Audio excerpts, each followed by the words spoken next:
had so many companies there, of course, many large investors, both investing in data centers as well as these big hyperscalers themselves, and also commitments to jobs. What was said outside of the public eye a little bit, Senator? Can you tell us about the jobs that might be created in the state, maybe above and beyond the things you've heard from GE Vernova, for example, Google, with dollars that they would be putting into the state? What else can happen? Well, good morning. Thanks for having me. It was really an historic day. You know, right after I won the election, I talked to President Trump, and I suggested that it'd be great for him to come to Pittsburgh, where we could talk about the crossroads of the AI revolution and the energy revolution. Pittsburgh and Pennsylvania is really at the center of both revolutions. We have the second largest energy production in the country. We have bountiful natural gas, fourth largest reserves in the world, incredible skilled workforce that you just referred to, incredible technology universities. Carnegie Mellon is where we hosted this. And the president agreed to do it, but honestly, it exceeded my expectation. We had CEOs from the major investment firms. Blackstone made a $25 billion commitment. We had big energy CEOs. We had the hyperscalers, as you said. We had global investors, the CEO of GIC, the CEO of Modular, the CEO of the Canadian Pension Plan, all to think about how Pennsylvania can be at the forefront of this incredible revolution. We had $92 billion of investment that was announced, about $36 billion in data centers, about $50 billion in energy infrastructure and production. That's transmission, that's distribution, that's a transition from coal to natural gas in a number of places. So this is the beginning of something very special. And I guess this is absolutely going to create tens of thousands of construction jobs, thousands of permanent jobs. But I think the most important thing was not the announcements of the day, but 150 media people that were there that allowed us to tell Pennsylvania's story.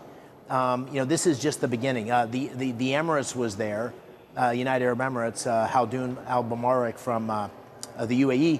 You know, my wife and I, Dina, we had just been in the Emirates. We had talked to Sheikh Mohammed, the Crown Prince, or the leader, and he had mentioned the commitment he had made to President Trump to invest $1.4 trillion in the United States over the next 10 years. Think about that, $140 billion a year. So the $92 billion is a lot, but it's just the beginning.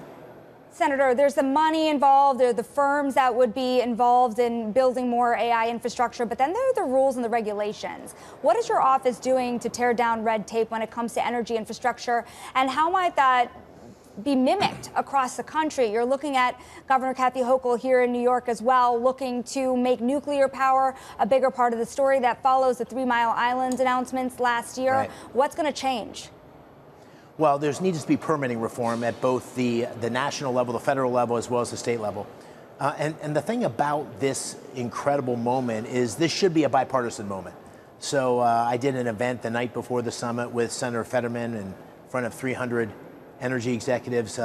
Governor Josh Shapiro was at the summit. He and I did a panel together with Amazon, which has committed $20 billion to Pennsylvania. That's in addition to the $92 billion. So we need permitting reform at both the federal level and at the state level. And listen, politics is politics. We're going to have lots of disagreements with Democrats as Republicans, but energy dominance and taking leadership in Pennsylvania at the forefront of these incredible changes, I hope that's something we can agree on. And permitting reform is the key. I'm on the Energy Committee. I'm the chairman of the Energy Subcommittee. And when we get back from the August recess, we're going to turn to permitting reform.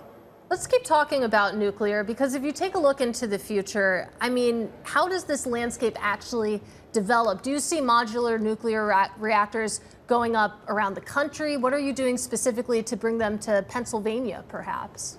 Yeah, I do. And one of the great announcements at the summit was the iconic Westinghouse Corporation announced that it was going to build 10 nuclear reactors over the next 10 years. And that's huge. That's the rebirth of nuclear power in the United States. And of course, there's all sorts of new technologies around modular reactors. The CEO of Westinghouse, when he was on the CEO panel that we had in Pittsburgh, said that one of the main reasons for that was the executive order that President Trump had put in place. This is one dimension of energy dominance to embrace nuclear power. I've sponsored legislation with Senator Coons, a Democrat from Delaware, on the need to embrace nuclear power. So it's got to be a mind shift Permitting reform is a critical part of it. It's a longer cycle to get these nuclear reactors up and running. But what's already happening in Pennsylvania, we have a huge installed base. Constellation, the biggest nuclear provider in the country. 3 Mile Island was just, a deal was just done with Microsoft to create power for Microsoft data centers.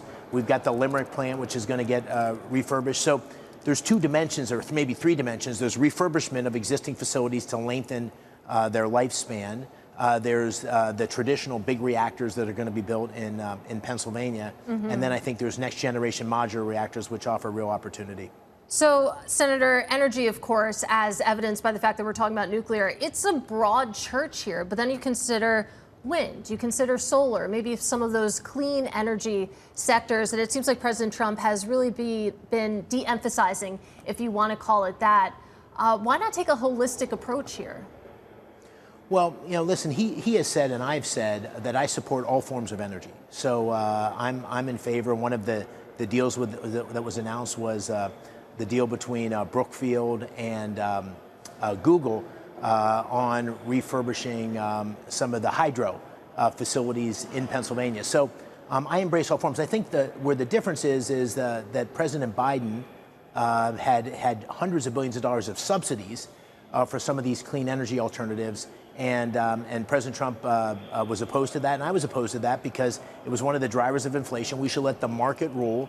Great innovations happening with the market. And the problem with wind and solar, it can be part of the answer, but it's very intermittent compared to the baseline power capacity of natural gas, of nuclear power, of coal. And so to meet the energy demand we have about an expectation of about tripling the demand for energy over the next 15 years. We're going to need strong, consistent baseload power. So wind and solar can contribute, but it's never going to be the core of the answer. Senator, before you were the senator of the great state of Pennsylvania, where I also went to school myself, you were also the CEO of what was long been the world's largest hedge fund. I'd love for you to weigh in here on what's happening between the White House and the Federal Reserve, because a lot of market watchers are looking at this and questioning what this means for the central bank's credibility.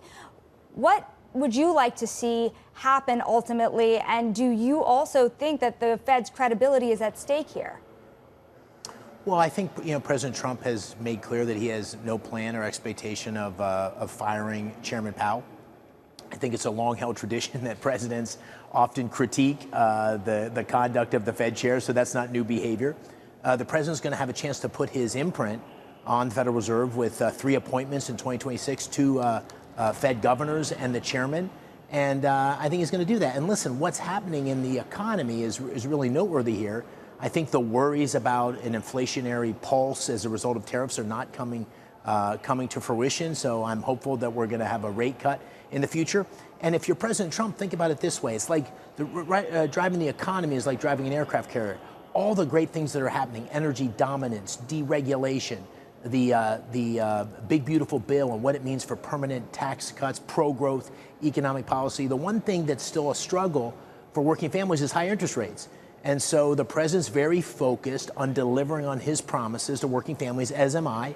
And that's why interest rates are such a big deal. It's hard to finance a home. We've got home prices that are way up in Pennsylvania. So this is all part of making sure that the president delivers on his agenda. And I'm confident that with the policies we're putting in place, that's going to happen.